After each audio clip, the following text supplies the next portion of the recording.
Narito ang ilang mga katanungan na maaaring makatulong sa iyo kung ikaw ay kukuha ng LTO examination.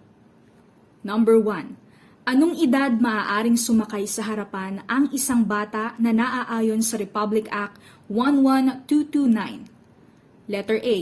13 taong gulang pataas. Letter B. 16 na taon pataas. Letter C. 18 taon pataas. Ang tamang sagot ay letter A. 13 taon pataas.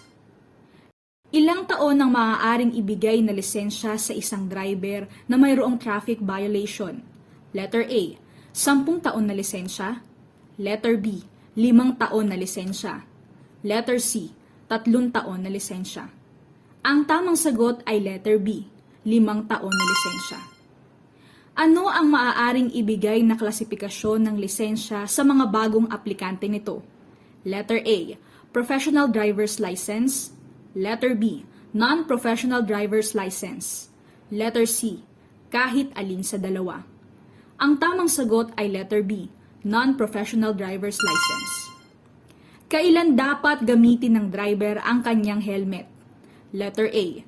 Sa mahaba o maiksing biyahe. Letter B. Para sa mahaba o maiksing biyahe at anumang uri ng kalsada. Letter C. Para sa pangkalahatang kalsada lamang. Ang tamang sagot ay letter B. Para sa mahaba o maiksing biyahe at anumang uri ng kalsada. Ano ang dapat na bilis ng sasakyan kung ito ay manggagaling sa isang continuity lane? Letter A.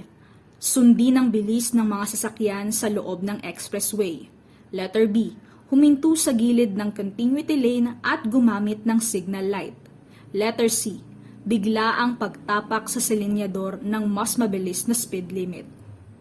Ang tamang sagot ay letter A. Sundin ang bilis ng mga sasakyan sa loob ng expressway. Ano ang dapat mong gawin kung paparating na sa isang matalas na kurbada? Letter A. Magmabagal. Letter B. Huminto bago dumating sa kurbada. Letter C. Magmaneho ng mabilis. Ang tamang sagot ay letter A. Magmabagal. Ang paggamit ba ng cellphone ay bawal habang nagmamaneho? Letter A. Oo, kung ang driver ay hindi na iparehistro ang telepono sa LTO. Letter B. Oo, kung ang driver ay gumagamit ng wireless na gadget. Letter C. Oo, kung ang driver ay hindi gumagamit ng wireless na pandinig at mikropono na gadget. Ang tamang sagot ay letter C. Oo, kung ang driver ay hindi gumagamit ng wireless na pandinig at mikropono na gadget.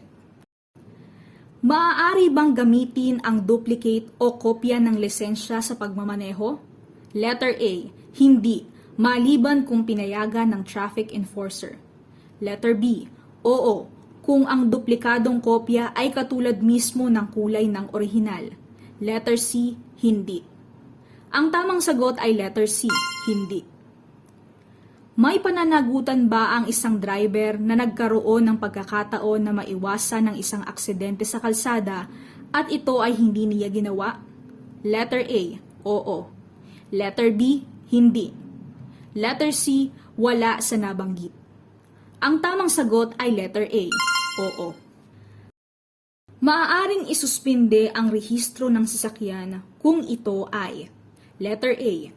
Kung ang sasakyan ay maayos na nakapasa sa inspeksyon. Letter B. Ang sasakyan ay hindi kaaya-aya. Letter C. Ang sasakyan ay hindi rehistrado sa nagmamaneho sa oras ng pagkahuli nito. Ang tamang sagot ay letter B. Ang sasakyan ay hindi kaaya-aya.